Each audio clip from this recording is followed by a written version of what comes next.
Welcome friends. तो हमारी जो CUET की टेस्ट सीरीज़ थी उसका हम आज सॉल्यूशन शुरू करेंगे। तो हमारा पहला टेस्ट जो था वो एब्स्ट्रैक्ट अलजेब्रा का था, जिसमें टोटल 30 क्वेश्चन थे हमारे।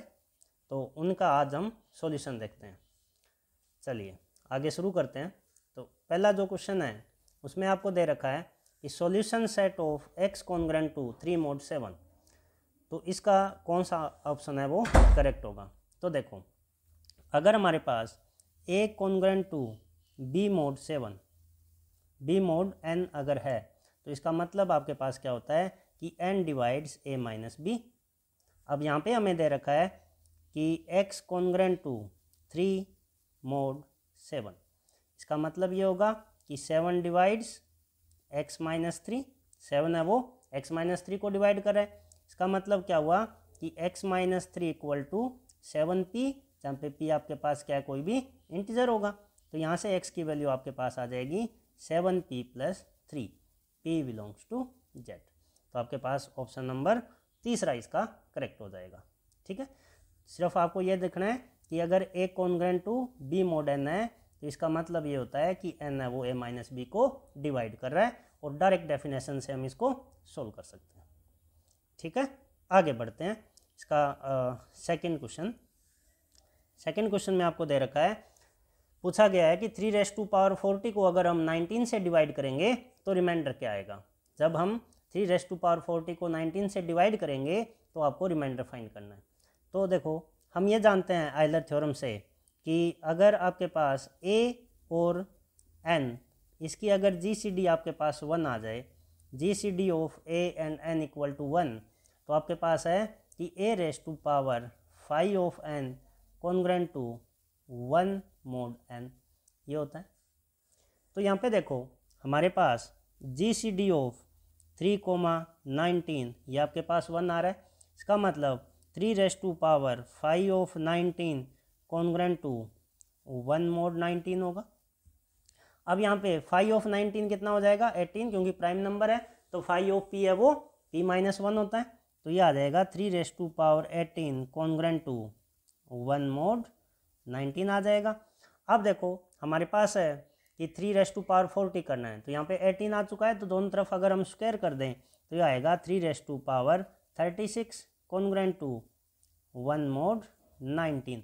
हमें चाहिए 3⁻40, तो 3⁻4 से अगर हम मल्टीप्लाई करेंगे तो ये आएगा 3⁻40 कॉन्ग्रेंट टू 3⁻4 mod 19। 3⁻4 का मतलब 81। जब 81 को आप डिवाइड करोगे 19 से तो रिमाइंडर कितना आ जाएगा, 5। रिमाइंडर आ जाएगा 5। तो आपका ऑप्शन नंबर 3 है वो इसका सही आंसर हो जाएगा। ठीक है, चलो आगे बढ़ते हैं। अगले क्वेश्चन में दे रखा है the pair of generator off the cyclic group. ये आपके पास साइक्लिक ग्रुप दे रखा है और इसका आपको जनरेटर पूछा गया है कि इसमें जनरेटर कौन कौन से हैं। तो देखो, एक चीज हम जानते हैं कि अगर A is generator of G, then A inverse is also a generator. अगर आपके पास A जनरेटर है तो उसका इनवर्स भी जनरेटर होता है। तो अब देखो, जो हमें ऑप्शन दिए गए हैं उसके अकॉर्डिंग देखो कि पहले ऑप्शन में है 4 और 5। तो अगर ये दोनों जनरेटर हैं, अगर ये, क्योंकि आपके पास ये है 6 ऑर्डर का एक ग्रुप है, तो 6 ऑर्डर का ग्रुप है, तो इसके जनरेटर कितने होंगे, 5 और 6, 2 जनरेटर होंगे। तो अगर इनमें से कोई अगर सही है, इसका मतलब अगर 4 और 5 जनरेटर हैं तो एक दूसरे के इन्वर्स होने चाहिए, क्योंकि ए अगर जनरेटर है तो ए इन्वर्स भी जनरेटर होगा, और इसके टोटल 2 ही जनरेटर हैं। 2 जनरेटर हैं, इसका मतलब दोनों एक दूसरे के इन्वर्स होने चाहिए। तो अगर 4 और 5 अगर इसके जनरेटर हैं तो 4 मल्टीप्लाई मॉडुलो 7 5, ये आपके पास कितना आ जाएगा, 6। तो ये आइडेंटिटी नहीं आ रहा, इसका मतलब ये ऑप्शन आपका गलत होगा। इसी टाइप से 3 और 5 की अगर बात करें तो 3 और 5 को अगर हम mod 7 में फाइंड करेंगे तो 1 आ रहा है, 1 आ रहा है। इसका मतलब ये आपके पास ऑप्शन है वो करेक्ट हो सकता है। अब 2 और 3 का करेंगे तो ये भी आपके पास 6 आ रहा है, मतलब ये ऑप्शन भी ठीक नहीं है। और 3 × 4 करेंगे तो ये आपके पास 5 आ रहा है, तो मतलब ये भी आपका गलत है। तो सही ऑप्शन आपके पास आ गया 3 और 5। या आप ये भी चेक कर सकते हो, 3⁻1 फाइंड करो, फिर 3⁻2, 3⁻3, 3⁻4, 3�5 और 3⁻6, ये सारे हम फाइंड करेंगे और इसमें हम ये देखेंगे कि आइडेंटिटी एलिमेंट कब आ रहा है। जैसे 3⁻1 तो 3 हो जाएगा, 3⁻2 का मतलब यहाँ पे कितना आ जाएगा 2, क्योंकि 3 × 3 आपके पास 9 और 7 से डिवाइड करके आपको रिमाइंडर फाइंड करना है। ठीक है, ये आपके पास आ जाएगा 3⁻3 27 का मतलब 6, 3⁻4 का मतलब आपके पास कितना हो जाएगा 6 × 3 18 का मतलब 4, और ये आपके पास आ गया 5, और 5 × 3 आपके पास आ गया 1। तो इसमें 3 का ऑर्डर कितना आ गया 6। तो जनरेटर का मतलब क्या है कि जो ग्रुप का ऑर्डर है वही आपके पास उस पर्टिकुलर एलिमेंट का अगर आपके पास ऑर्डर आ गया तो वो आपके पास क्या होगा, जनरेटर होगा। तो ये भी आप कर सकते हो, बट इससे बेटर है क्योंकि ऑब्जेक्टिव क्वेश्चन है तो हमें ऑब्जेक्टिव अप्रोच यहाँ पे बनानी चाहिए। तो अगर ए जनरेटर है तो ए इनवर्स भी जनरेटर होगा, बस ये देख लो कि कौन सा पेयर है वो जनरेटर बन रहा है। चलिए आगे बढ़ते हैं। इसके बाद आपके पास दे दिया कि फाई है वो एक होमोमॉर्फिज्म है जी से जी डैश में, इसका कर्नल के है और phi of A phi of B के बराबर दे रखा है, ये कब होगा ये आपको बताना है। 4 ऑप्शन आपको दे रखे हैं। तो देखो होमोमॉर्फिज्म आपको दे रखा है और phi of A equal to phi of B है, तो इसको मैं ये लिख सकता हूँ कि phi of A into phi of B का इनवर्स है वो आपके पास ई डैश के बराबर होगा। और होमोमॉर्फिज्म की डेफिनेशन से हम इसको कंबाइन कर सकते हैं, ये आपके पास ई डैश होगा और कोई भी एलिमेंट की इमेज ई डैश आ रही है, इसका मतलब वो एलिमेंट किस में होगा, कर्नल का एलिमेंट होगा। तो ए बी इनवर्स आपके पास क्या आ गया, के का एलिमेंट। तो ये आपके पास लास्ट ऑप्शन जो है A B inverse belongs to K. ये हमें गिवन था कि phi of A equal to phi of B है, तो हमने दोनों तरफ फाई बी के इनवर्स का पोस्ट मल्टीप्लाई कर दिया, और फाई ए बी है वो फाई बी के बराबर होता है, तो यहाँ से हम इनको कंबाइन कर दिया। तो फाई ए बी इनवर्स है वो ई डैश मतलब कि को डोमेन के आइडेंटिटी एलिमेंट पे मैप हो रहा है, इसका मतलब कि वो एलिमेंट किस में होगा, कर्नल का एलिमेंट होगा। तो ए बी इनवर्स किस में आ गया, के का एलिमेंट। ठीक है, काफ़ी आसान सा क्वेश्चन था। आगे बढ़ते हैं। आपके पास दे रखा है कि एच वो सब ग्रुप है किसी ग्रुप का और ए और बी उसके एलिमेंट हैं, तो इनमें से कौन सा स्टेटमेंट है वो गलत होगा। ठीक है, तो देखो इसमें तो हमने डायरेक्ट रिजल्ट पढ़ रखे हैं कि ए एच है वो एच के बराबर कब होता है, ये इफ़ एंड ओनली इफ है कि ए अगर एच का एलिमेंट हो। ठीक है, तो ये तो आपके पास सही है, स्टेटमेंट सही है, हमें इनकरेक्ट बताना है, तो ये ऑप्शन गलत हो जाएगा। फिर जो कोई भी एलिमेंट है वो अपने कोसेट में तो होता ही है, लेफ्ट या राइट दोनों कोसेट में होता है, एच ए लिखो चाहे ए एच लिखो दोनों में होता है, तो ये भी स्टेटमेंट आपका ठीक है। इसके बाद दो कोसेट में नंबर ऑफ एलिमेंट हमेशा बराबर होते हैं, कोई भी आपके पास अगर दो लेफ्ट कोसेट है चाहे राइट कोसेट है उनमें नंबर ऑफ एलिमेंट बराबर होते हैं, तो ये भी आपके पास ठीक है। ये बोला गया है कि ए एच है वो आपके पास जी का एक सब ग्रुप होगा, ये आपके पास ट्रू है अगर true only if A belongs to H. A अगर आपके पास एच का एलिमेंट होता है उसी केस में ये सब ग्रुप बनेगा, तो इन जनरल ये सब ग्रुप होना जरूरी नहीं है, तो ये आपके पास करेक्ट ऑप्शन हो जाएगा और ये स्टेटमेंट है वो गलत है और हमें इनकरेक्ट स्टेटमेंट पूछा गया है। ठीक है, तो ए एच है वो सब ग्रुप ए की केस में होता है अगर वो एलिमेंट आपके पास एच का हो, और यहाँ पे ए के बारे में हमें कोई इन्फॉर्मेशन नहीं दे रखी। ठीक है, चलो आगे बढ़ते हैं। हमें जेड स्टार है वो कौन सी एल्जेब्रिक स्ट्रक्चर है जिसके लिए ग्रुप बन रहा है, कौन से बाइनरी ऑपरेशन के लिए, ये हमें देखना है। तो देखो सबसे पहले ए स्टार बी है वो ए के बराबर दे रखा है, ए स्टार बी है वो ए के बराबर दे रखा है, तो इसमें आपके पास आप इसको देख सकते हो कि इसमें आइडेंटिटी एलिमेंट आपको नहीं मिलेगा, क्योंकि आइडेंटिटी एलिमेंट की डेफिनेशन क्या है कि ए स्टार ई है वो ए के बराबर आना चाहिए, जो ई स्टार ए के बराबर आना चाहिए। तो यहाँ पे देखोगे तो ए स्टार ई करने पे तो हमें ए मिल रहा है और ई स्टार ए करने पे हमें ई मिल रहा है, तो ये कभी भी आपके पास आइडेंटिटी एलिमेंट है वो एग्जिस्टेंस इसमें नहीं दिखा पाएगा, तो ये आपके पास एक ग्रुप नहीं बन रहा। सेकंड में अगर देखेंगे तो सेम केस में आपके पास ए स्टार बी है वो मोड ए भी दे रखा है, तो इसमें भी आपके पास जो आइडेंटिटी एलिमेंट है वो नहीं मिलेगा। इसमें कोई प्रॉब्लम नहीं है, इसको आप आराम से चेक कर सकते हो। सबसे पहले अगर क्लोज की बात करें तो ए और बी अगर आपके पास इंटीजर्स हैं तो A plus B plus A B, यह भी आपके पास क्या इंटीजर ही आएगा। इसका मतलब कि ए स्टार बी है वो आपके पास जेड का एलिमेंट आ गया, तो क्लोज हो चुका है। एसोसिएटिव भी आप आराम से इसको चेक कर सकते हो। अगर हम आइडेंटिटी की बात करें तो A star E equal to A star A equal to A, तो यहाँ से अगर आप देखोगे तो A plus E plus A E equal to A, यहाँ से ए से आप ए को कैंसिल कर सकते हो, तो ई का मान कितना आ गया 0। तो 0 आपके पास क्या है, एक इंटीजर है, इसका मतलब 0 है वो इस ऑपरेशन के लिए आइडेंटिटी एलिमेंट का काम करेगा। इसी टाइप से अगर हम इन्वर्स की बात करें तो A star B equal to 0 equal to B star A आना चाहिए, तो A plus B plus A B ये आपके पास 0 आना चाहिए, तो बी का मान यहाँ से कितना आ जाएगा, बी यहाँ से आपके पास आ जाएगा 1 plus A equal to A minus का, तो बी का मान आ गया minus A upon 1 plus A, ये आपके पास आ गया। ठीक है, तो अब ये आपके पास हमेशा इंटीजर हो ये कोई ज़रूरी नहीं है, ये आपके पास हमेशा इंटीजर हो ये कोई ज़रूरी नहीं है, तो इसमें कौन सा आ जाएगा, नन ऑफ दीज। किसी भी ऑपरेशन के लिए ये आपके पास ग्रुप नहीं बन रहा, किसी भी ऑपरेशन के लिए ये ग्रुप नहीं बनेगा। ठीक है, क्योंकि आपके पास ये जो नंबर आया है ए अपॉन 1 प्लस ए, अब इसका इंटीजर होना कोई ज़रूरी नहीं है, इसका इंटीजर होना कोई ज़रूरी नहीं है।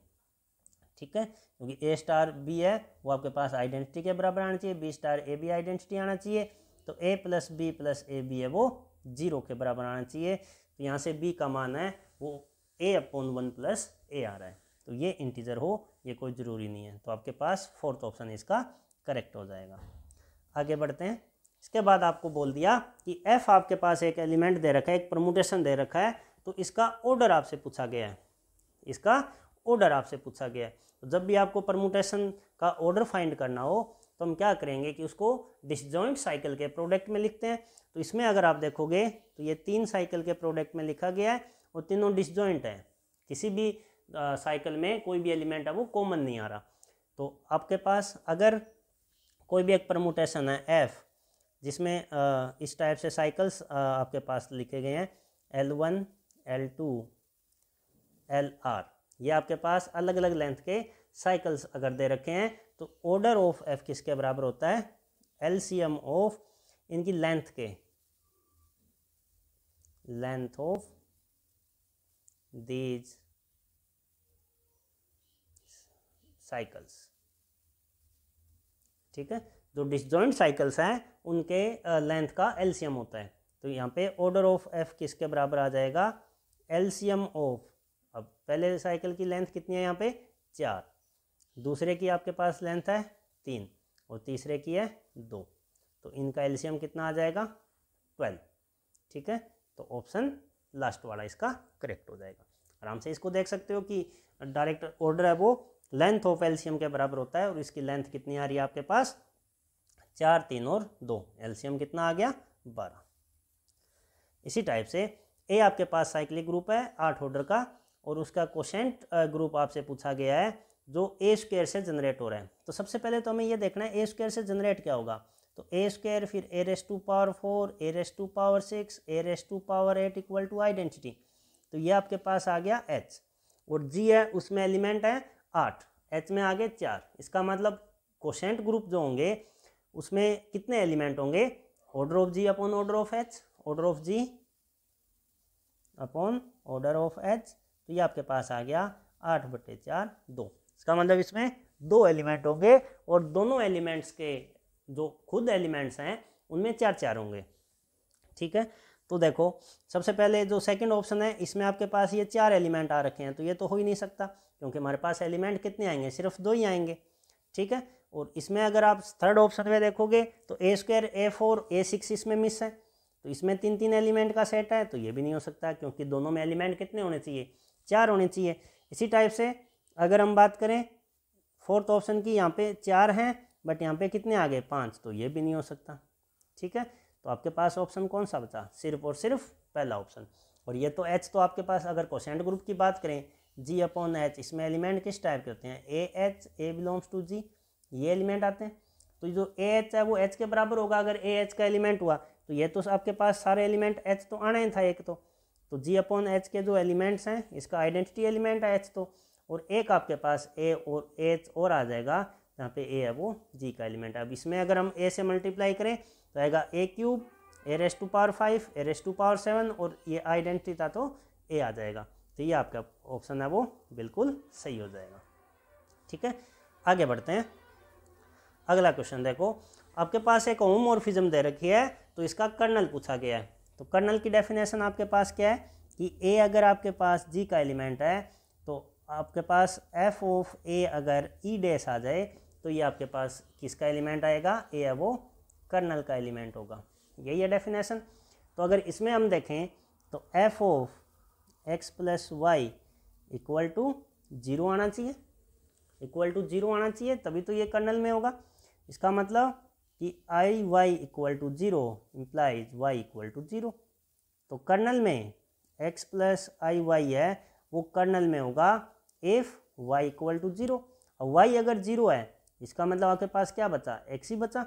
तो इसमें जो कर्नल है, कर्नल एफ वो किसके बराबर आ गया, सेट ऑफ रियल नंबर के, सेट ऑफ रियल नंबर के। तो ऑप्शन आपका तीसरा है वो सही हो जाएगा। ठीक है, क्योंकि कर्नल की डेफिनेशन आपके पास क्या है, ग्रुप के वो सारे एलिमेंट जो ई डैश पे मैप हो। ई डैश का मतलब को डोमेन का आइडेंटिटी एलिमेंट, और यहाँ पे को डोमेन का आइडेंटिटी एलिमेंट है वो जीरो है।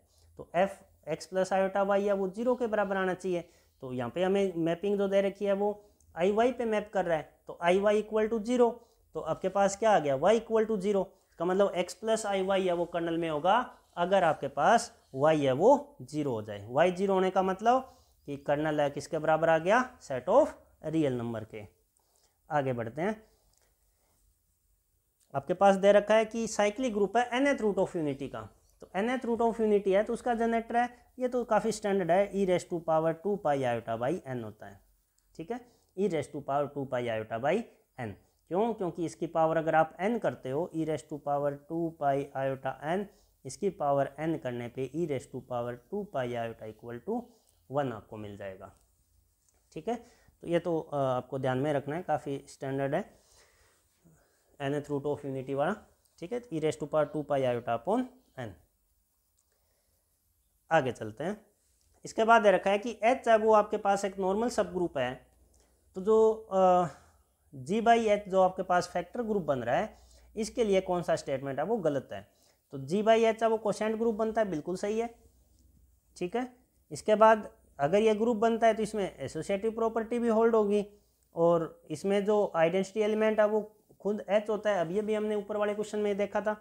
ठीक है, और A inverse not A inverse of H, ये आपके पास गलत हो जाएगा, क्योंकि ए एच का जो इनवर्स होता है वो ए इनवर्स एच के बराबर होता है। चेक भी कर सकते हैं कि A H into A inverse H है वो किसके बराबर होगा, A inverse H, E H equal to H के। ठीक है, तो ये आपके पास ए इनवर्स एच है वो एच का इनवर्स होता है। तो ये आपके पास गलत, हमें फॉल्स स्टेटमेंट पूछा गया है, तो इस नोट के कारण ये क्या हो जाएगा, गलत हो जाएगा। आगे बढ़ते हैं।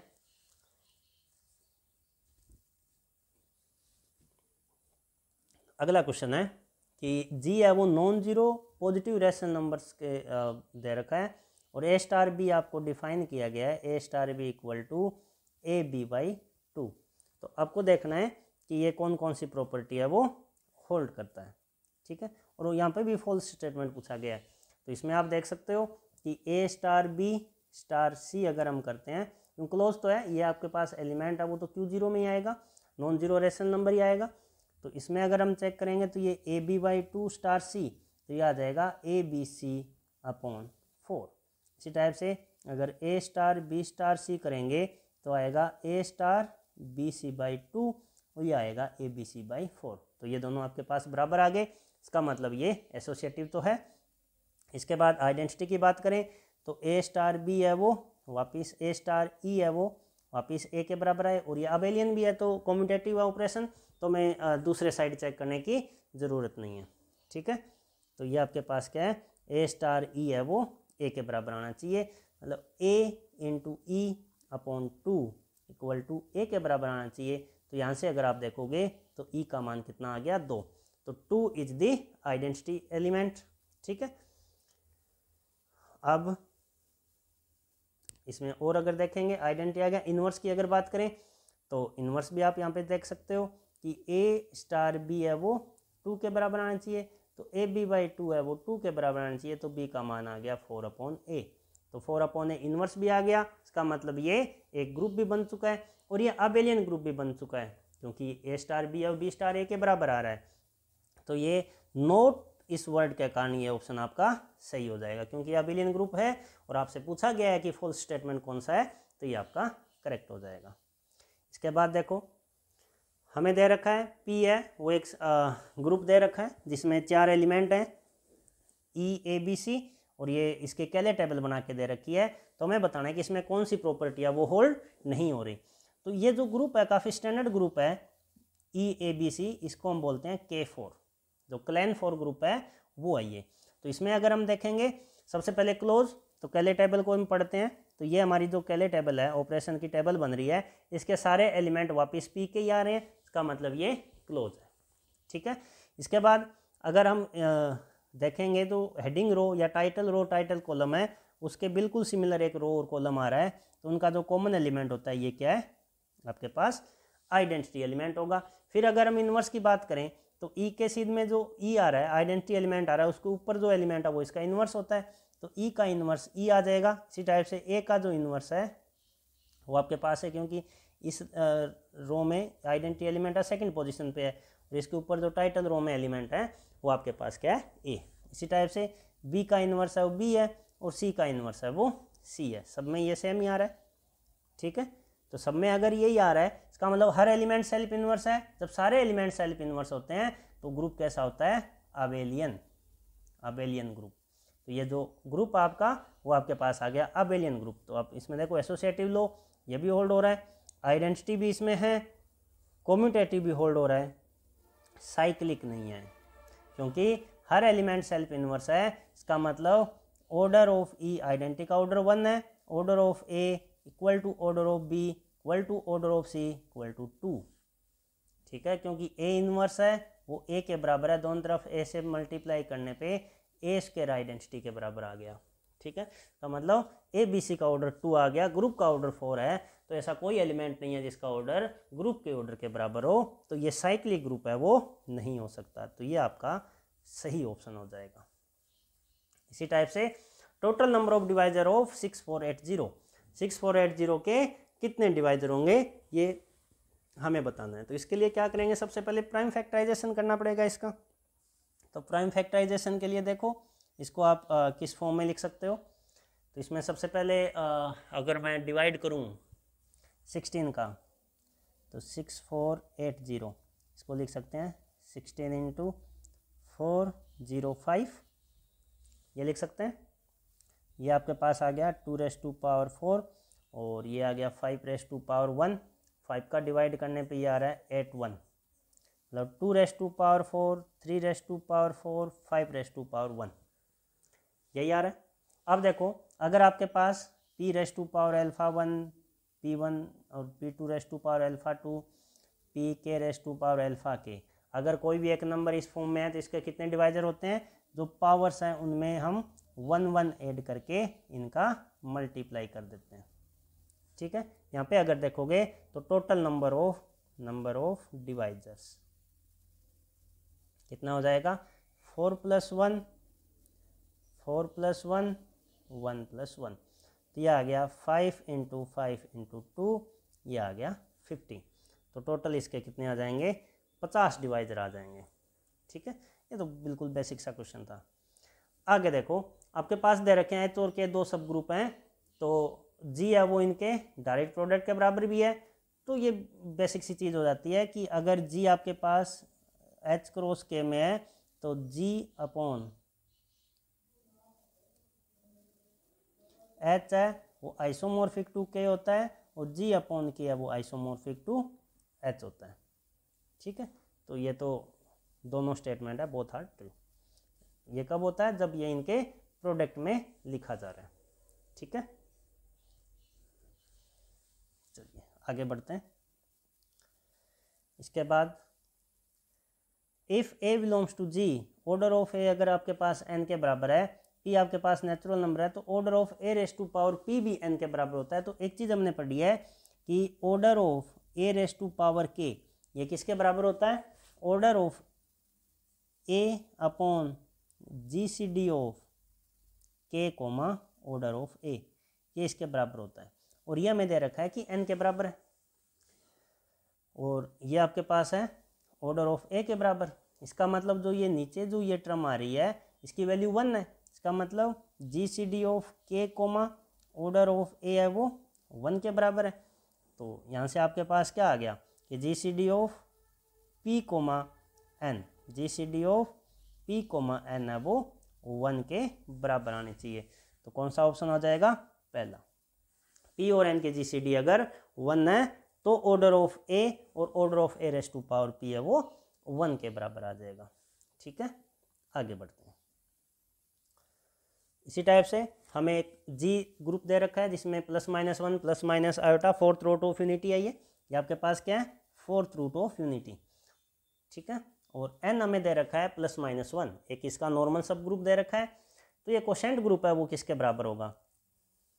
ठीक है, अच्छा then identity element. Identity element पूछा है तो ये तुम्हें पता है कि जी बाई एन है, इसका आइडेंटिटी एलिमेंट क्या होता है? एन ही होता है। जी बाई एन का जो आइडेंटिटी एलिमेंट है वो एन होता है। तो ये तो आपके पास बिल्कुल आसान सा क्वेश्चन है।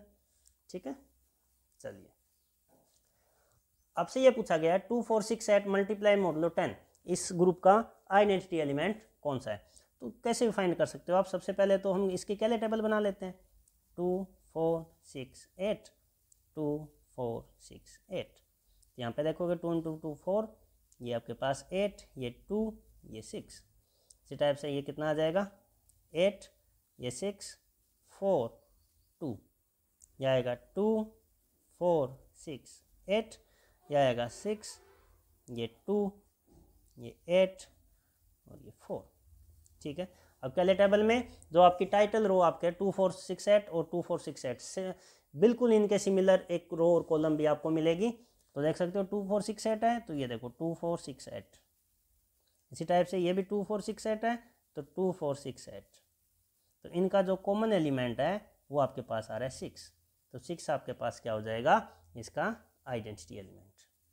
ठीक है, number of transposition of the permutation. Transposition क्या होता है? जो 2 लेंथ का साइकिल होता है उसको हम क्या बोलते हैं? ट्रांसपोजिशन। तो सबसे पहले इसको हम क्या करेंगे?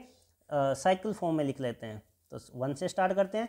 1 की इमेज आपके पास 2, 2 की इमेज 3, 3 की इमेज 4, 4 की इमेज 5 और 5 की इमेज 1। इसके बाद 6 की 6 है, 7 की 7 है, लिखने की ज़रूरत नहीं है, 8 9। ठीक है, अब इसको अगर आपको ट्रांसपोजिशन में लिखना है तो कैसे लिखेंगे? 1 5, पहले एलिमेंट को फिक्स कर देते हैं और बैक साइड से इसको लिखना शुरू कर देते हैं। तो अब इसमें काउंट कर सकते हैं, ये आपके पास 1 2 3 4 और 5। इसमें टोटल नंबर ऑफ ट्रांसपोजिशन कितनी हो जाएगी? 5। तो ऑप्शन नंबर 4 इसका सही हो जाएगा। ठीक है, इसी टाइप से अगर H आपके पास सब ग्रुप है, N अगर आपके पास नॉर्मल सब ग्रुप है, तो इंटरसेक्शन है वो किसका नॉर्मल सब ग्रुप होगा? इसमें ध्यान रखना कि जो नॉर्मल नहीं होता उसका नॉर्मल सब ग्रुप होगा। आप चेक भी कर सकते हो कि ये इंटरसेक्शन है वो किसका नॉर्मल होता है। तो मान लेते हैं कि let A belongs to H intersection N, इसका एलिमेंट है। ठीक है, और एक एलिमेंट और ले लिया हमने G आपके पास H का एलिमेंट ले लिया। ठीक है, हमें चेक क्या करना है? GA G इनवर्स, ये हमें चेक करना है। तो देखो A आपके पास इसका एलिमेंट है तो ये H में भी होगा, एंड ये आपके पास N में भी होगा, और G आपके पास H का है। A भी H में है, G भी H में है, इसका मतलब GA G inverse by closure property ये H में तो होगा। इसी टाइप से अगर A आपके पास N का एलिमेंट है, G आपके पास H का है, इसका मतलब G है वो G का एलिमेंट भी होगा। तो GA G इनवर्स है वो किस में होगा? N में, क्योंकि N है वो नॉर्मल सब ग्रुप है। तो ये N में भी आ गया, H में भी आ गया, तो GA G इनवर्स किस में आ गया? H इंटरसेक्शन N में, जहाँ पे A आपके पास इस इंटरसेक्शन का एलिमेंट था और G आपके पास H का था। तो ये आपके पास क्या आ गया है कि ये H का नॉर्मल सब ग्रुप आ चुका है। ठीक है, n का नॉर्मल हो ये कोई ज़रूरी नहीं है, ठीक है, पर h का कन्फर्म ये नॉर्मल होगा। जो नॉर्मल नहीं है उसका नॉर्मल आएगा, ध्यान रखना इस चीज़ को। इसके बाद S3 दे दिया। S3 में आपको बताना है कि एक्स क्यूब करने पे आइडेंटिटी और X square equal to identity, इसको सेटिस्फाई करने वाले टोटल कितने एलिमेंट हैं।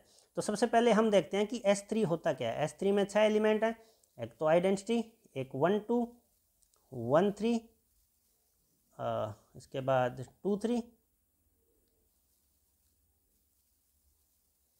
इसके बाद 1 2 3 और 1 3 2, ये 6 एलिमेंट हैं। तो इनमें अगर आप देखोगे तो 1 2 1 3 और 2 3 इनका ऑर्डर 2 है, तो 2 ऑर्डर है, इसका मतलब स्क्वायर करने पे आपको क्या मिलेगा, आइडेंटिटी मिलेगा। और ये जो आइडेंटिटी है इसका स्क्वायर करने पे कितना मिलेगा, आइडेंटिटी। तो आपके पास 1 2 का स्क्वायर, 1 3 का स्क्वायर, 2 3 का स्क्वायर और 1 का स्क्वायर, ये सारे के सारे क्या दे रहे हैं, आइडेंटिटी। तो स्क्वायर करने पे आइडेंटिटी देने वाले एलिमेंट कितने हैं, टोटल 4 हैं। तो 3 एलिमेंट सेटिस्फाइंग दिस, ये गलत हो गया।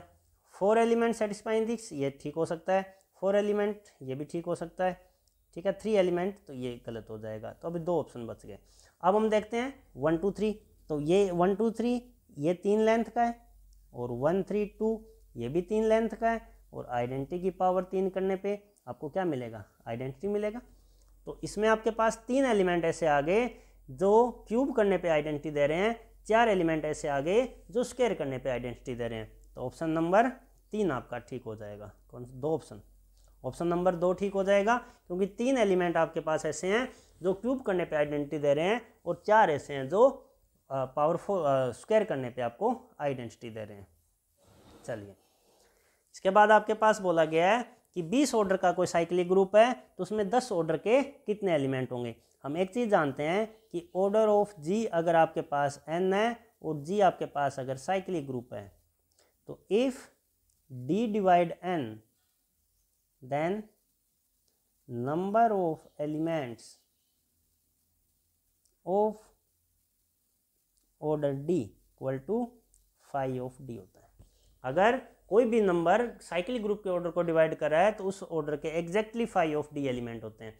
तो आपके पास 10 है, वो 20 को डिवाइड कर रहा है, का मतलब 10 ऑर्डर के एलिमेंट कितने हो जाएंगे, phi of 10, 10 into 1 minus 1 by 2, 1 minus 1 by 5, ये कितना आ जाएगा, 4। तो आपके पास ऑप्शन दूसरा टिक हो जाएगा। इसी टाइप से आपसे which of the following is an integral domain but not a field. तो Z10 है, ये तो इंटीग्रल डोमेन नहीं है, क्योंकि Zn is integral domain if and only if n is prime, ठीक है। तो Z31 है, ये आपके पास इंटीग्रल डोमेन है, ये आपके पास इंटीग्रल डोमेन है, बट हमने ये भी पढ़ा है कि finite integral domain is a field. अब इसमें 31 एलिमेंट है, तो इंटीग्रल डोमेन के साथ साथ फील्ड भी हो जाएगा, तो ये ऑप्शन भी आपका गलत हो जाएगा। इसमें ये Rx और Cx ये दोनों सही हैं, क्योंकि ये इंटीग्रल डोमेन तो हैं, बट ये आपके पास क्या है, फील्ड नहीं बन सकते, क्योंकि पोलिनोमियल रिंग है वो कभी भी फील्ड नहीं बनेगी। पोलिनोमियल रिंग फील्ड क्यों नहीं बनेगी, क्योंकि जो x का इनवर्स है वो आपके पास 1/x, और 1/x is not a polynomial, ठीक है। तो इस वजह से ये दोनों ऑप्शन आपके Rx और Cx है ये करेक्ट हो जाएंगे, ठीक है। इसी टाइप से number of element of order 3 in the direct product of Z9 into Z3। तो देखो Zm क्रॉस Zn, इसमें अगर हम किसी पर्टिकुलर ऑर्डर के एलिमेंट निकालते हैं तो एलिमेंट का ऑर्डर क्या आता है, ऑर्डर ऑफ ए बी, ये किसके बराबर आता है, LCM of order of A order of B, यही आएगा। अब हमें 3 ऑर्डर के एलिमेंट फाइंड करने हैं, Z9 क्रॉस Z3। तो इसका मतलब इसमें जो एलिमेंट लेंगे उनका जो ऑर्डर है उनका एलसीएम कितना आना चाहिए, 3 आना चाहिए। तो इसमें पॉसिबल ऑर्डर है 1 3 9 और यहाँ पे है 1 3। तो अगर आपको ऑर्डर 3 चाहिए तो हम क्या करेंगे, इस यहाँ पे एक ऑर्डर का और यहाँ पे 3 ऑर्डर के, तो यहाँ पे ये एक पॉसिबिलिटी है। 1 3 एलिमेंट नहीं है, ये ऑर्डर है, पॉसिबल ऑर्डर। इसी टाइप से अगर यहाँ पे 3 लेते हैं तो यहाँ पे 1 ले सकते हैं, तो यहाँ पे 3 1 भी ले सकते हैं, और दोनों में 3 3 ऑर्डर के ले सकते हैं, तो ये भी एक पॉसिबिलिटी है। तो इस टाइप के ऑर्डर हैं वो अगर हम लेते हैं तो हमारे पास क्या है कि ऑर्डर एलिमेंट का वो 3 आ जाएगा। अब हमें बताना है कि इससे कितने एलिमेंट होंगे। तो देखो इसमें एक ऑर्डर का तो एक ही एलिमेंट होता है, इसमें 3 ऑर्डर के 5 ऑफ 3 2 एलिमेंट हैं, तो इस टाइप के एलिमेंट है वो कितने आएंगे 2। इसी टाइप से 3 1 टाइप के ये आपके पास 2 एलिमेंट होते हैं Z9 में, और एक ऑर्डर का तो एक ही होता है, यहाँ पे 2 × 2 4, तो टोटल कितने आ गए 2 + 2 + 4, ये आपके पास आ गए 8। तो इसमें 8 ऐसे एलिमेंट है जिनका ऑर्डर है वो 3 आएगा, ठीक है। और एक चीज़ और ध्यान रखना कि जो number of element of order 2, number of element of order 2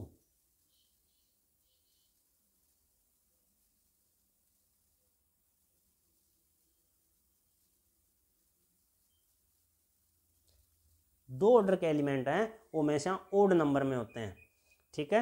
और इसके अलावा अब जैसे कोई भी क्वेश्चन होता है और उसमें अगर 2 ऑर्डर के एलिमेंट पूछे जाते हैं और अगर ऑप्शन ये हैं 6 8 और 18, तो ये नहीं हो सकते क्योंकि हमेशा क्या होते हैं ओड नंबर्स में होंगे, तो सिर्फ एक ही ऑप्शन करेक्ट बचता अगर 2 ऑर्डर के एलिमेंट हमें पूछे जाते हैं और ऑप्शन ये होते, तो ग्रुप चाहे कोई सा भी हो, ठीक है, क्योंकि बाकी पॉसिबल नहीं है।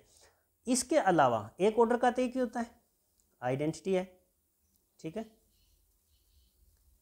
Identity is the only element of order 1। अब इनके अलावा अगर आपके पास कोई भी एलिमेंट का ऑर्डर अगर आपसे पूछा जाए, इनके अलावा अगर किसी भी ऑर्डर का एलिमेंट अगर आपसे पूछा जाए,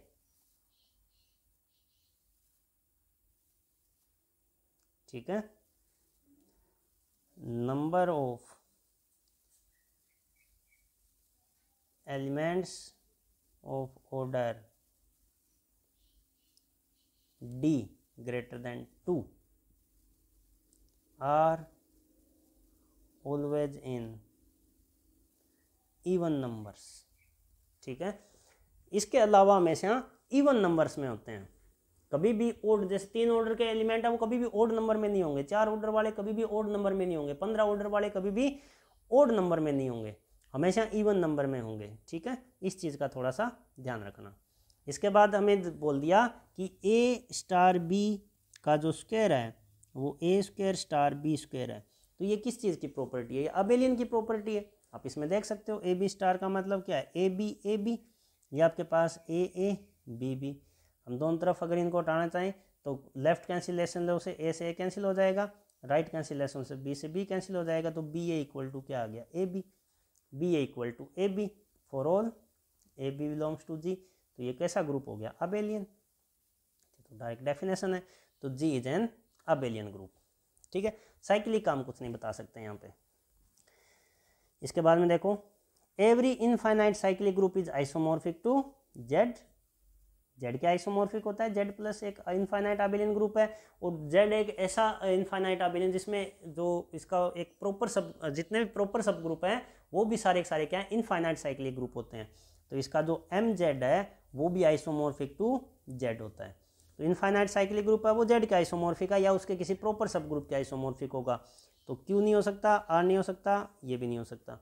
I का मतलब यहाँ पे क्या लिखा गया है इवन नंबर्स हैं, इवन नंबर्स का मतलब 2Z, और ये तो कोई किसी भी MZ के लिए ट्रू है तो 2Z के लिए भी ट्रू होगा, ठीक है। तो इनफाइनाइट साइक्लिक ग्रुप I+ के आइसोमॉर्फिक हो जाएगा। इसी टाइप से हमें I से R में एक आइसोमॉर्फिज्म दे दी कि F3, अच्छा I का मतलब यहाँ पे इंटीजर से है, ठीक है, I का मतलब ये ना होके इंटीजर से लिया गया है, ठीक है। अगले क्वेश्चन में देखो I से R डॉट में एक isomorphism is homomorphism, F is homomorphism, तो हमें दे रखा है कि F(3) है वो 1/4 है, तो F9 पूछा गया, तो F9 का मतलब यहाँ पे क्या होगा, F9 का यहाँ पे ऑपरेशन यहाँ पे आपके पास क्या है 3 + 3 + 3, और ये किसके बराबर होगा F3 dot F3 dot F3, तो ये आपके पास आएगा 1/4 डॉट 1/4 1/4 1/64 1/64, ठीक है। इसी टाइप से G is a finite abelian group, E उसका आइडेंटिटी एलिमेंट है, तो कोशी थ्योरम ये बोलती है कि उसमें एक ऐसा एलिमेंट मिलेगा जिसकी पावर n करने पे आपको आइडेंटिटी होगा, तो n क्या होना चाहिए। तो कॉची थ्योरम में ये होता है कि a raise to power p identity होगा, जहाँ पे p आपके पास क्या है, एक प्राइम नंबर है, और p है वो ऑर्डर ऑफ g को डिवाइड भी करना चाहिए। ठीक है, तो ये n इज एनी नंबर, नहीं। n is any prime number, ये भी नहीं। n is any number such that n is divisor of the order of g, ये भी नहीं है। n is prime number such that n is divisor of the order of g, ये बिल्कुल सही है। ये आपके पास प्राइम नंबर भी होना चाहिए और ग्रुप के ऑर्डर को डिवाइड भी करना चाहिए। ठीक है, which of the following ring is not of characteristic zero और इनफाइनाइट, ये जीरो और इनफाइनाइट का करेक्टरिस्टिक का कौन सा है, वो रिंग नहीं है। जेड प्लस का करेक्टरिस्टिक कितना होता है, जीरो। क्यू प्लस का भी जीरो होता है, और आर प्लस का भी जीरो होता है। और जेड सिक्स का करेक्टरिस्टिक कितना है, इसका करेक्टरिस्टिक आ गया 6। तो ये आपके पास सही ऑप्शन हो जाएगा, क्योंकि इन्होंने बोला है कि जीरो और इनफाइनाइट का नहीं होना चाहिए, तो कौन सा बच गया, ये फाइनाइट का मतलब यहाँ पे है Z6। ठीक है, इसी टाइप से ZX is ideal, in ZX the ideal X is, अब X का मतलब क्या है, ऐसी आइडियल जिनमें जो कांस्टेंट टर्म है वो आपके पास जीरो हो। तो कोई भी दो पोलिनोमियल लो, उनका प्रोडक्ट करो, अगर उनमें किसी में भी अगर एक पोलिनोमियल आपके पास है कि जिसमें कांस्टेंट टर्म है वो नहीं है, तो उनके प्रोडक्ट में भी कांस्टेंट टर्म नहीं आएगी।